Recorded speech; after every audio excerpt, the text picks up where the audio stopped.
نحمدہ ونصلی علی رسولہ الکریم اما بعد بسم اللہ الرحمن الرحیم قال اللہ تبارک و تعالی فی کلامہ المجید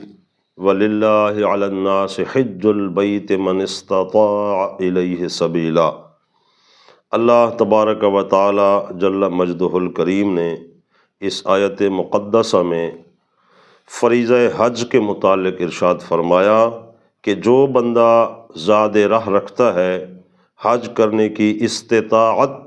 شرعی رکھتا ہے، اس پر بیت اللہ شریف کا حج کرنا فرض ہے، لازم ہے۔ بلا عذر شرعی اگر چھوڑے گا تو گنہگار ہوگا۔ اور اس کی فضیلت کیا ہے، اس کے متعلق نبی مکرم صلی اللہ تعالی علیہ وسلم کی حدیث پاک ہے۔ حضرت ابو ہریرہ رضی اللہ تعالیٰ عنہ راوی ہیں، قال قال رسول اللہ صلی اللہ علیہ وسلم من حج للہ،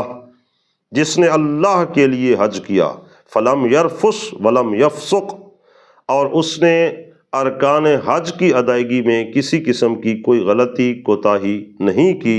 راجع کا یوم ولدتہ امہ، تو وہ حج کرنے کے بعد گھر ایسے لوٹتا ہے کہ جس طرح وہ ماں کے پیٹ سے باہر آیا تھا اور اس کے اوپر کوئی گناہ نہیں تھا، بالکل گناہوں سے پاک تھا۔ تو یہ حج بھی اس کے گناہوں کو ختم کر دیتا ہے، گویا جب گھر آتا ہے تو یہ مغفور ہوتا ہے اور اللہ تعالیٰ اس کے سب گناہوں کو ختم فرما دیتا ہے۔ اللہ تعالیٰ ہم سب کو حج بیت اللہ کی توفیق و سعادت عطا فرمائے۔